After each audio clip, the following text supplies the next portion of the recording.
Hey, everyone. You're on, Stefany. Yeah.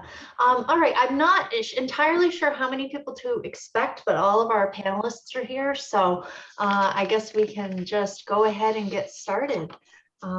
Welcome to the Maine Breakout session for Every School Can. I'm Stefany Burrell of the Maine Mathematics and Science Alliance, and I'll be your facilitator today. I'm going to share my slides. I already forgot to do that. There we go.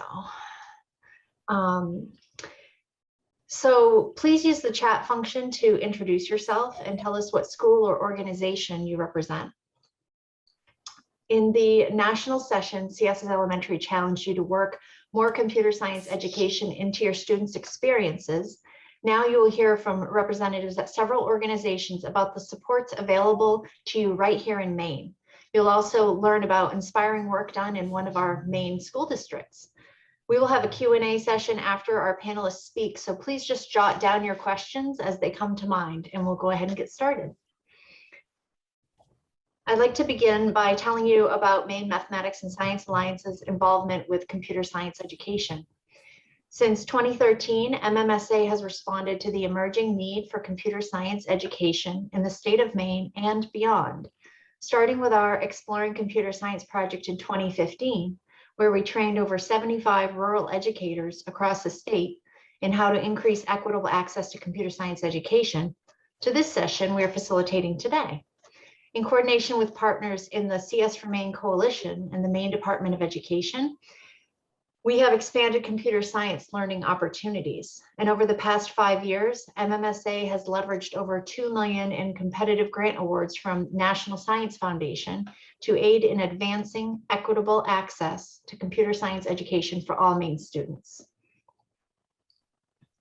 We see our work falling into 4 areas: integration, innovation, promotion, and initiation.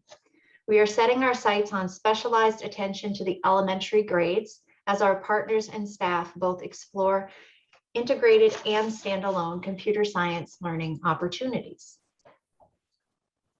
MMSA is creating a robust set of empowering supports for educators, specifically targeting how we as a state can integrate computer science across the K-12 curriculum. 2 of our most exciting current endeavors are WeatherBlur, a citizen science program, and Moose, which Emma will discuss a bit later. We also support professional development in computational thinking. We develop innovative ways to bring computer science to youth, including projects that use tools such as augmented reality in our STEMports and AR Girls projects, which empower youth to code, design, and iterate on immersive and fun learning experiences. We have also committed to helping youth learn about data science, both to help them become informed citizens and perhaps to prepare them for future careers. MMSA is always on the lookout for excellent resources and programming across the country and brings them to bear for positive outcomes right here in Maine. For example, MMSA is the Code.org regional partner along with Educate Maine. We focus on the elementary level while their efforts go to the upper grades. As requested by Maine teachers, we also plan to begin supporting their work with programs like Bootstrap. And finally, we initiate research to practice partnerships that truly work in partnership with educators and communities to co-create high-quality learning experiences. Integrate to Innovate, which focuses on creating integrated CS for the rural K-8 classroom, and an Includes project, which is focused on breaking down barriers young women experience on the path to math-intensive careers such as computer science. All of us at MMSA are eager to continue and increase the scale of this work in partnership with the CS leaders across the state, like those you will hear from today. The future of CS looks bright for Maine, with folks like each of you committed to making change happen.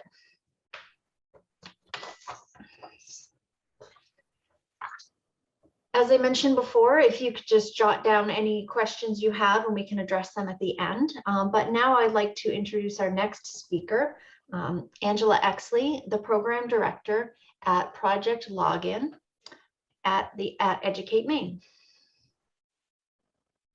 Hi, everybody. Thanks for joining this Maine focused session today. I just have a couple of slides I want to share with you. So like Stefany mentioned, Educate Maine is the code.org regional partner along with Maine Mathematics and Science Alliance. So what that means is we are focused on teacher training. We think a large impact to expand computer science education in Maine starts with teachers being empowered to teach in their classrooms. So they don't have to have an experience or background in that, but they will get the training they need in order to be a lead learner right along with their students, and offer CS fundamentals at the K5 level. So like they mentioned, MMSA is sort of in charge of that part of our partnership. But I did want to mention that we are also a community partner for Girls Who Code in Maine. What that means is when schools or after school programs, organizations or libraries or anybody wants to start a club, they can affiliate with Educate Maine. And what that means is they'll actually get to unlock some additional resources. And because my program specifically at Educate Maine is called Project Login, they're actually able to tap into a whole host of resources like women in tech speakers, employers, for a bunch of different reasons, to have them come to clubs, to act as mentors, to speak to the girls in the club, to host field trips, and so much more. So we always want to encourage folks to ask us questions and reach out if they're thinking about starting a Girls Who Code club, and we'll be happy to help them get connected to Girls Who Code National for facilitator training, and also help with applications so that they can affiliate with Educate Maine. You heard a little bit about the script workshop that CS4All does. So I am one of the script facilitators in Maine, as is Alicia, who's on this partnership call. We also have another trained facilitator up in Aroostook County, Melanie Blaze. So the three of us sort of tackle working with districts across Maine. We have a passion for sort of this 2-day planning process to actually make sure that they go through their visioning and goal setting and all of the different pieces of the tool in order to make an actual pathway plan for their district. And we've seen a lot of success with that. So if you're interested in that, please reach out to any one of us. Project Login is doing a podcast, which is a career exploration tool, which we've seen a lot of K5 schools use as a sort of an activity within their classroom, depending on what sort of area of a career in computing or computer science they might be looking at. And so one of the things that they will do is listen to an episode of somebody who does the job and learn about their pathway, their education, and what they like about their job. We are offering other programs as well, and we try to support when folks are doing family code nights or CS Education Week celebrations in December. I actually spent a day with 156 graders doing a whole day of code, so not just an hour of code. We want to be able to act as a resource, a connector convener. So if you have ideas or you want help with that, I've helped schools get stickers and swag and giveaways. I've had help getting employers and guest speakers connections, that sort of thing. We do have a resources page on the Project Login website, which I will drop in the chat. This was meant to be a resource for any educator sort of during the distance education and learning time of the pandemic. And so there's a lot of great curated resources on there. I mentioned again, script workshops. This sort of brings together teams, and then of course help us to continue to expand computer science education in Maine. And there's another link that I'll happily share in the chat as well. So those are just the two slides I wanted to talk about. We do a whole lot of different things at Educate Maine, but championing computer science is definitely one of our favorites. Thank you, Angela. So as mentioned before, if you have any questions, just go ahead and jot them down. And I'd like to introduce our next speaker, Emma Marie Banks, the Secondary Digital Learning and Computer Science Specialist at Maine Department of Education. Thank you. I'm happy to be here today. I also have just a couple of slides that I put together to help kind of guide the few things I was going to talk about.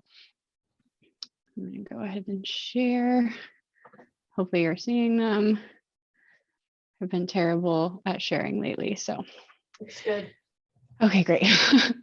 All right, so as alluded to, one of the primary initiatives that we have been working on at the department lately has been Moose, and we have officially successfully completed 1 year of Moose, and so we're moving into year 2. And the first year was really a COVID response. So schools were closing, and we needed resources as soon as possible, and so we recruited a ton of teachers from the field, and they created content for about a year in quarter chunks. And so there's a ton of content on the Moose platform already, but there's also, we're planning a year 2, and there's been like a slight change of scope that we are going with year 2. And so one of the big things is that we're focusing on a PK to 12 learning progression within a specific topic. And one of the topics in this year 2 is computer science. And so we're very excited because here soon we'll have an asynchronous student-led module or series of modules that will have a through line from PK to 12th grade.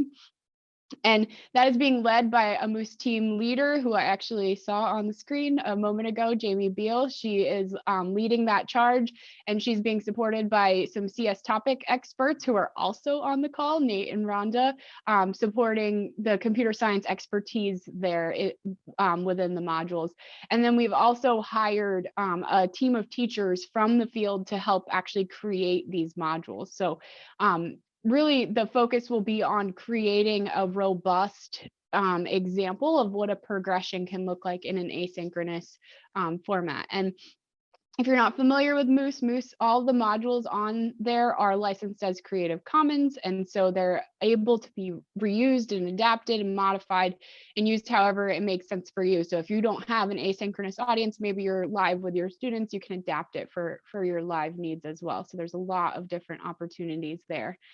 And I've included in these slides, I'm realizing I need to actually include a link to Moose, which is funny enough, I didn't do, but there is a link to the video that I created a few months ago now, I think, which looks back at what year 1 was and kind of the shift in focus to year 2. And that's a fun little thing to check out if you want to learn more about Moose. The other things that are going on at DOE for computer science are also worth highlighting, and I'm just going to go through these really quickly, but if you want to know more about any one of these things, please feel free to reach out to me. I'll pop my contact information here in the end. So we have what was LD 127 passed, and so it's a chapter 102, and it's a grant program to support professional development in computer science education. So any school district can apply. It's a rather small amount of money at this point, but we're hopeful that it will grow. And schools are going to be able to apply, hopefully starting October 1st, but definitely within the month of October to get some funding to support the PD that they need to train their teachers in computer science. And that is wide open as far as what they can do there. There are a few parameters that are their details on that if you're interested, you can check out. We're also planning a landscape study. So we really want to know not just what computer science courses are being offered, but where is computer science being taught PK to 12. So really getting a robust understanding of the full landscape of computer science education in Maine. So that's an ongoing planning effort. We also have ongoing leadership team meetings. So I've assembled a team of computer science leaders, many of whom are on this call. And we work together to really look at the vision of computer science education in Maine and make sure that we're all having a united front and moving things forward as a team. And then, of course, there's the computer science state plan. So if computer science is relatively new to you, or if you just want to get some context about computer science in Maine, the state plan is a really great place to start and look at what are the goals for us as a state with computer science. And then the last piece is that we at DOE have been putting together some different opportunities for computer science integration PD. We're actually offering a session, I think it's next week, that really talks about integrating computer science into what teachers are already doing from PK to 12. So those are kind of the the big things that are happening. I feel like there's always like little things that are happening, but those are the big initiatives, and just dropping my contact information right there on the screen in case you want to follow up. And that is all for me. Perfect. Thank you so much. All right, I'd like to introduce our next speaker, Alicia Jalbert, the Computer Science Coordinator at Lewiston Public Schools. Take it away.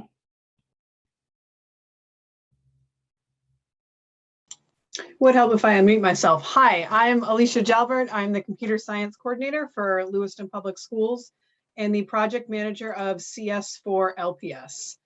CS4LPS is on a mission to bring computer science to every single student at Lewiston, regardless of their grade, age, or ability. And we will provide the structure and support for any teacher to become a computer science champion in their building. And the real reason I wanted to participate in this event is to show what integrated computer science can look like at the K-5 level. So this is an example of an unplugged introductory lesson that we use pretty much with grades K through 8, where students retell their favorite stories. So Little Red Riding Hood's a big one. We've also used If You Give a Moose a Muffin. And what we have students do is we can either work in groups of 4, or you can do this as an entire class, and we code a robot, which is one designated student, to tell the story. This is an adaptation of KidBots, which can be found on csunplugged.org, which is out of the University of New Zealand, I believe. With these unplugged coding roles, one of the things we really reinforce is that coding is not done alone. It's done in a group. And here are the 3 roles that we ask, or 4 roles, students to partake in as they retell the story. So for example, Little Red Riding Hood, this works really great if you have a classroom with squares, with tiles as your floor, and you have to code Little Red Riding Hood, who is the robot, to step forward twice, rotate 90 degrees, and do all sorts of things to navigate around your classroom to avoid the big bad wolf and get to grandma's house. Even as young as kindergarten, we use these terms with students because we don't want them to be unfamiliar. We don't want them to be strange or foreign to students as they get more involved in the computer science area. After we do a couple of unplugged coding activities, we then switch to plugged. And here's another example, which I'm sure many of you have seen. How do you make a peanut butter and jelly sandwich? We spun this out into an everyday algorithm activity, which is modified off of one of the code.org unplugged lessons. And so what students will do is they go through a Google slideshow. They, again, can either do this as a group, or you can do this as a class, where you have to do things like, how do you brush your teeth? How do you make a peanut butter and jelly sandwich? How do you send a text message? Breaking down all these basic everyday activities and really helping students practice sequencing and building algorithms. And then I will share this link out after, but within all of these slides are the links to the original lesson plans that we modified.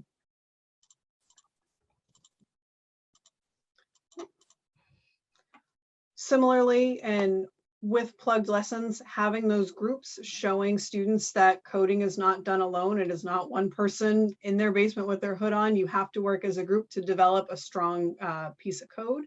Here are the coding roles that we use for students, usually 1st or 2nd grade, all the way up through 8th grade when we are doing plugged in coding activities. The key thing in both unplugged coding and plugged in coding is that everyone switches roles after each activity. So all students have a chance to experience, what is it like to draft the plan before we begin coding? What does it mean to actually take this plan and translate it into block-based coding or text coding, whatever we're doing? And then what does it mean to look at that big picture and say, there's room for improvement here. How do I communicate that back to my developer and my programmer on my team? And this model so far has worked really well in getting students talking to each other and really helping them use the academic language from an early age. here is my contact information. I apologize. I know that was really quick. I will also drop this in the chat as well, but if you have ideas or want to learn more about what integrated coding can look like in your elementary school, I am more than happy to visit or set up a call, whatever you need. Thanks. Thank you so much. All right, our last speaker today is Geoff Sear, the technology teacher at Leeds Central School and Turner Primary School.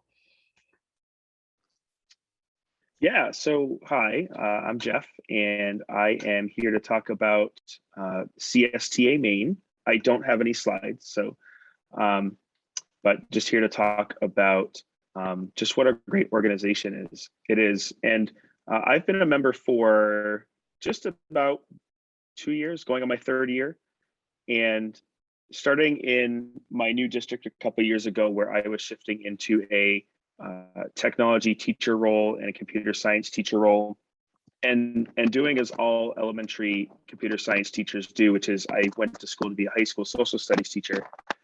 Definitely needed some support in helping to get me off the ground and understand what does it mean to be a computer science teacher, what does it mean to support young kids and do all those great things. So CSTA Maine has been just a really wonderful resource for me. And I think that it can be a wonderful resource for all of you as well. And so CSTA Maine is a state chapter of the Computer Science Teachers Association. And the goals for CSTA Maine include just being kind of like a giant statewide PLC for teachers who are looking for support, looking for ideas, looking for people to bounce ideas off of. That's what a lot of CSTA Maine does. We do things like our monthly meetings, which are the second Tuesday of the month, I think, something like that, second Tuesday of the month. We've done meetups at local breweries in a pre-COVID time and hopefully in a post-COVID time coming relatively soon. Where it's just kind of a time to just sit and chat and you know, just you know, talk about your trade and all the things you're doing, which is really nice. So and CSTA Maine is also really dedicated to talking about advocating for getting CS into every school, reaching every student. A lot of the movers and shakers you see on the screen now are involved in that movement, are involved in CSTA Maine and helping to make that happen. So those are kind of the major things that we do. Excuse me. And so the one of the best parts about CSTA is it's free at a basic membership level.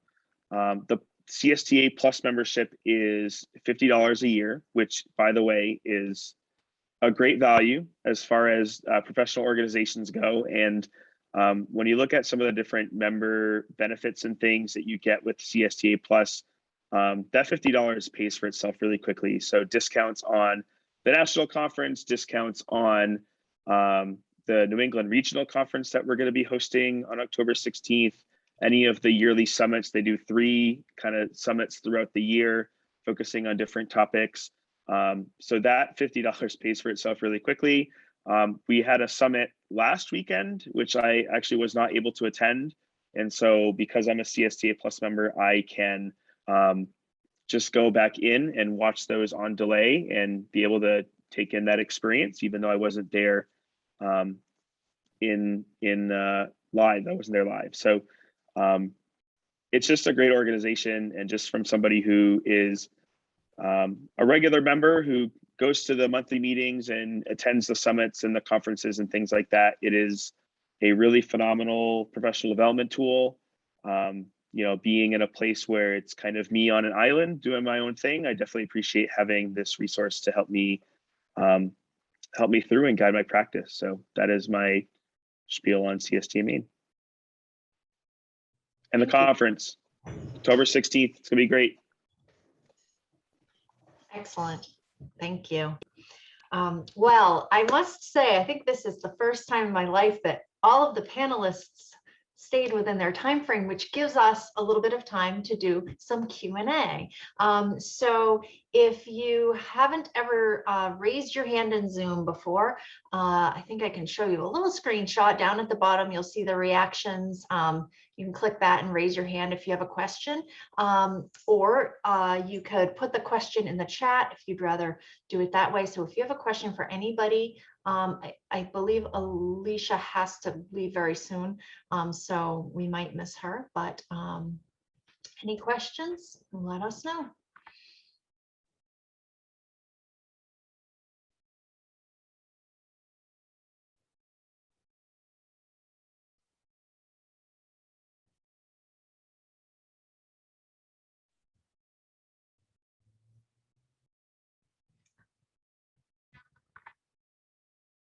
So if you'd like to talk specifically to Alicia, you can email her, Jalbert@lewistonpublicschools.org.